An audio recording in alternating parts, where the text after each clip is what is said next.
Hello everyone, welcome to this e-module on direct and indirect bandgap semiconductors. I am Dr. R. Niranjana Devi, Assistant Professor, PG and Research Department of Physics, Fatima College, Madurai. In this video lecture, we are going to study an important concept in semiconductor physics called direct and indirect bandgap semiconductors. Semiconductors play a very important role in modern technology. Devices such as LEDs, laser diodes, solar cells, photodetectors, and transistors are all based on semiconductor materials. To understand how these devices work, we must first understand the concept of energy bands in solids and how electrons move between these bands. In particular, we will focus on two types of semiconductor. They are direct bandgap semiconductors and indirect bandgap semiconductors. This video will start with the learning objectives. Then we will discuss energy bands in solids and the importance of the band gap. After that, we will understand the EK diagram concept. Next, we will study direct band gap semiconductors along with their examples and applications, followed by indirect band gap semiconductors and their applications. Finally, we will look at a comparison table and end with the conclusion. After this lecture, you will be able to define bandgap, explain direct bandgap semiconductor, explain indirect bandgap semiconductor, identify examples of each type, understand their applications. And also, you should clearly understand the difference between direct and indirect bandgap semiconductors and where they are used in technology. Before discussing direct and indirect band gaps, let's briefly recall the energy band concept. In an isolated atom, electrons occupy discrete energy levels. But when many atoms come together to form a solid crystal, these energy levels split and form continuous energy bands. There are two important bonds. They are valence band and conduction band. The valence band is the highest energy band that is filled with electrons at absolute zero temperature. Whereas the conduction band is a band above the valence band where electrons are free to move and contribute to electrical conduction. Between these two bands, there exists a region called band gap. The band gap is defined as the energy difference between the bottom of the conduction band and the top of the valence band.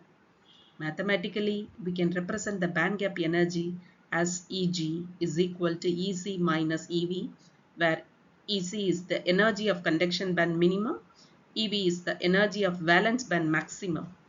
The size of the band gap determines whether the material behaves as a conductor, semiconductor, or insulator.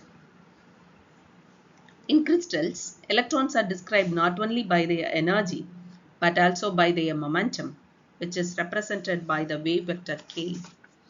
Therefore, the relationship between the energy and the wave vector is often represented using EK diagram, also called as energy momentum diagram. This diagram helps us understand how electrons move between the valence band and the conduction band. Depending on how the maximum of valence band and the minimum of conduction band are positioned in this diagram, semiconductors are classified into direct bandgap semiconductors and indirect bandgap semiconductors.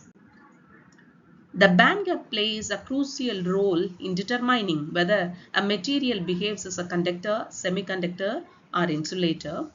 In conductor, there is no band gap. In semiconductor, there will be a small band gap, but in the insulator, a large band gap will be present. Next, we shall see about the direct band gap semiconductor. This means that the electron can move directly from the valence band to the conduction band without changing its momentum. In simple terms, the transition is vertical in the EK diagram. The electron transition occurs when an electron absorbs energy equal to the band gap. It jumps directly from the valence band to the conduction band. At the same time, a hole is created in the valence band. Similarly, when an electron falls back from the conduction band to the valence band, it releases energy in the form of light. Because the transition is direct, the light emission is very efficient. Direct bandgap semiconductors have several properties. They are: the electron transition occurs without momentum change, and here is effective radiative recombination, and the photon emission is efficient, no phonon is required, strong light emission and suitable for light emitting devices. Some common examples of direct bandgap semiconductors are gallium arsenide, gallium nitride, indium phosphide, cadmium sulfide.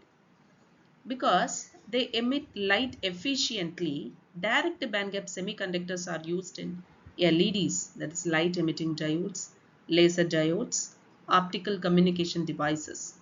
For example, gallium arsenide is widely used in laser diodes and infrared LEDs. Now, let's discuss indirect bandgap semiconductors. In an indirect bandgap semiconductors, the minimum of the conduction band and the maximum of the valence band occur at different momentum values. It means they have different K values. Therefore, when an electron moves from the valence band to the conduction band, it must change its momentum because photons have very small momentum. They cannot provide this momentum change alone.